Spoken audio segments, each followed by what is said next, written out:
Capítulo 10, capa de aplicación. Este es el tema del CCNA 1, capítulo 10. En este capítulo lo que vamos a abarcar son los siguientes puntos. Cómo explicar, por ejemplo, la forma como los protocolos de la capa de aplicación operan en esta capa. Para ello vamos a ver algunos protocolos comunes que interactúan con el usuario final. Vamos a describirlos, asimismo los protocolos de la capa de aplicación, incluidos tanto el servicio DNS como el servicio de DHCP. También vamos a escribir las funcionalidades de los protocolos de la capa de aplicación, como por ejemplo el FTP, File Transfer Protocol, y también los que trabajan sobre el protocolo SMB.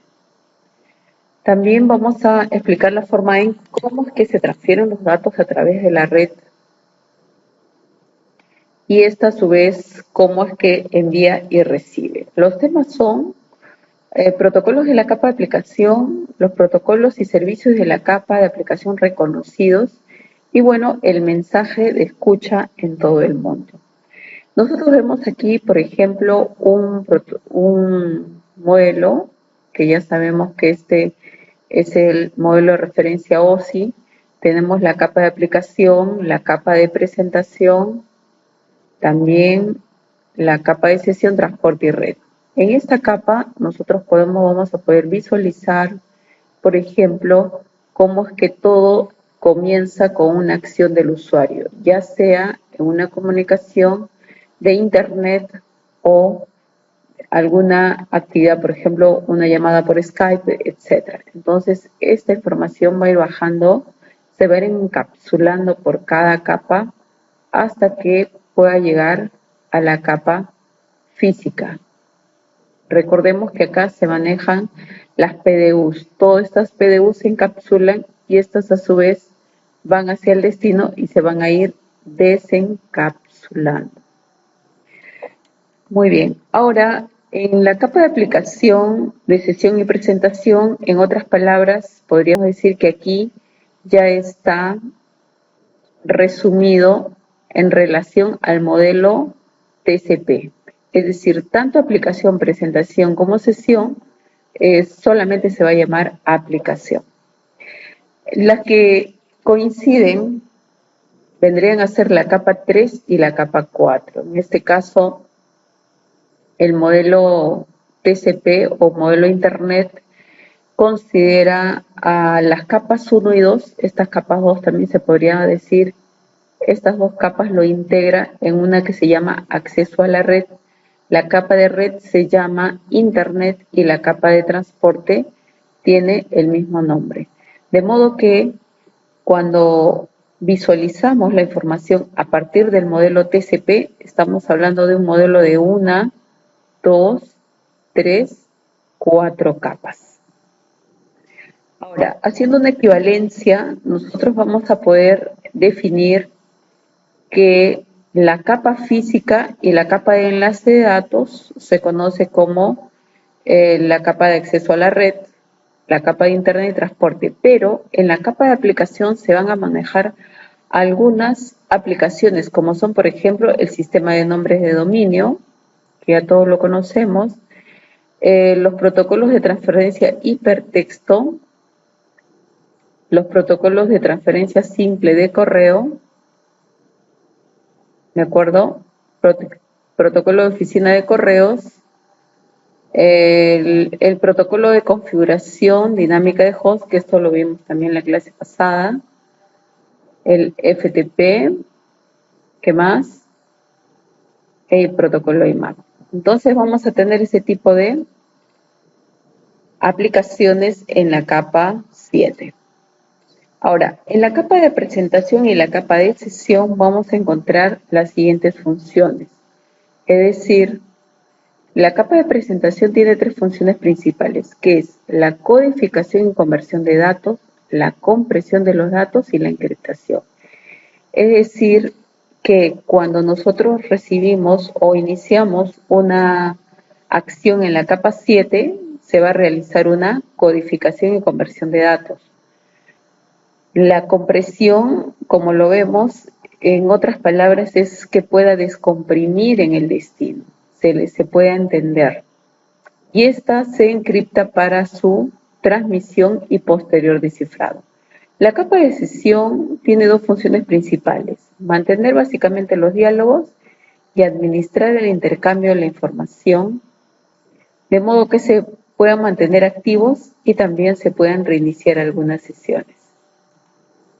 Por ejemplo, nosotros podemos visualizar una imagen como esta, pero lo importante es que esta imagen, que está representada gráficamente, pues se puede ser codificada y se puede ser interpretada. Si bien es cierto, tenemos un JPG, pero en la capa de presentación se debe codificar e interpretar.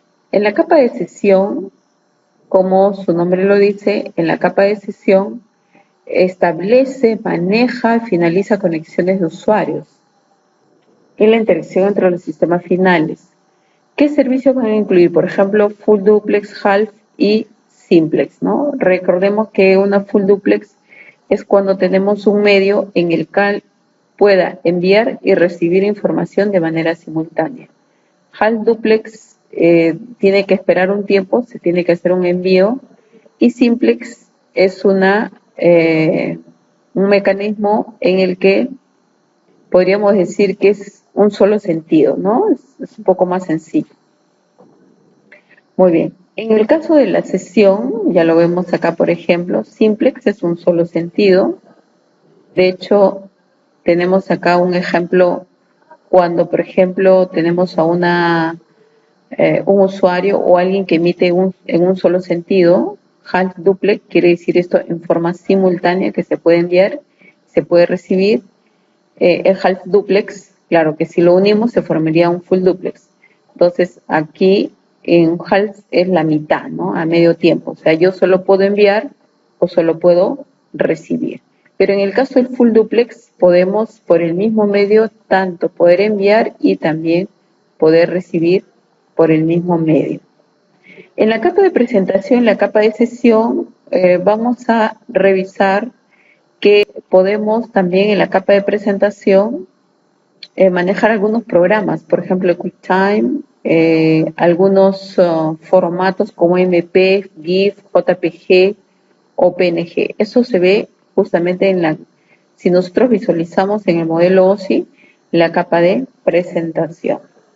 Muy bien, ¿y cuáles son los protocolos de la capa de aplicación TCP? De hecho, estos protocolos son los más importantes y los más populares: el DNS, el Telnet, el BOOTP, DHCP y HTTP. Estos protocolos nos van a permitir comunicarnos con la capa de transporte, que es la capa 4. Ahí tenemos más protocolos. Tenemos, por ejemplo, el FTP, el TFTP, protocolo triple de transferencia de archivos, se usa mucho en el caso de los IOs de Cisco. Los mensajes de envío, la transferencia de correo POP, de mensajes internet y MAP, ¿no? Que son protocolos que se manejan. Las redes punto a punto también son redes que nosotros podemos considerarlo, de modo que podemos hacer una conexión entre equipos iguales, ¿no? Si nosotros tenemos aquí una impresora que está conectada directamente, se requiere que para que este usuario pueda acceder, se requiere que esta impresora o este recurso esté compartido. Necesitamos este recurso compartido. Ahora, en las aplicaciones punto a punto, esto ya son aplicaciones, ¿no? O sea, ya estamos diciendo que son aplicaciones que van a circular fuera de la red, de una red local. Estamos hablando ya de un enlace WAN.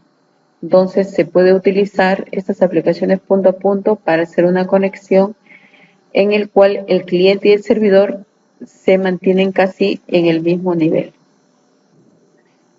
Aplicaciones muy comunes, pero también un poco peligrosas, ¿no? Peer-to-peer, hay que tener mucho cuidado con este tipo de aplicaciones, que es posible, que es muy común, pero es de cuidado, sobre todo en el tema de seguridad. El modelo cliente-servidor consiste en tener un servidor central, ¿no? Donde se almacena de manera permanente, pero además centralizada. Quiere decir que toda la información se mantiene en este servidor. Entonces, un usuario puede acceder a un correo electrónico, puede acceder a una página web, HTTP, y esto a su vez puede ser eh, accedido por cualquier otro usuario de la red. Entonces, pero esta información está centralizada en un solo servidor. El modelo cliente-servidor entonces también me permite conectarme, podemos cargar información, podemos subir archivos, formularios, etcétera, hacia ese servidor central. Entonces, este se conoce como el modelo cliente-servidor.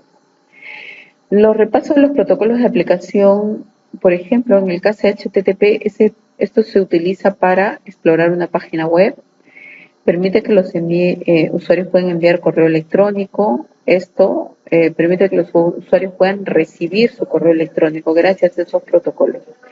Y estos protocolos de transferencia, como el HTTP, bueno, vamos a describir, es el protocolo, todo esto de acá es el nombre del servidor. El index vendría a ser como el archivo específico que se solicita y es el que carga toda, en otras palabras, toda la página. Entonces, mediante requisitos HTTP se envía una solicitud GET y este servidor inmediatamente busca el índice o index y esta página código HTML es enviado a la página solicitada. El HTTP y el HTTPS. Simplemente la diferencia va por el tema de seguridad. Utiliza un protocolo este es no seguro y este es un protocolo seguro. Quiere decir que acá podemos hacer transacciones, por ejemplo en los bancos, hacer pagos, etcétera, ¿no? Entonces podemos hacer un uso importante. Puede haber páginas también que se logueen con HTTPS. Para ello se puede utilizar algunos mensajes comunes que son como el GET, el POST y el PUT. Muy bien, el GET es una solicitud de parte del cliente y el POST y el PUT se utilizan para enviar mensajes que suben datos al servidor de la web.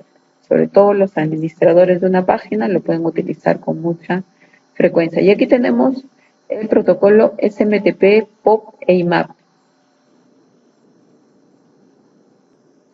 Bien, entonces estos protocolos trabajan justamente, este es un protocolo de correo, En clase de laboratorio vamos a detallar mucho más estos comandos, estos programas y sobre todo estos protocolos y la funcionalidad de cada uno de ellos, pero ya sabemos, esto es para el envío de correos de servidor a servidor.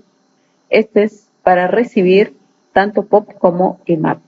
Este es un protocolo de acceso de mensajes de Internet, mientras que POP recibe mensajes de correo del servidor de correo electrónico.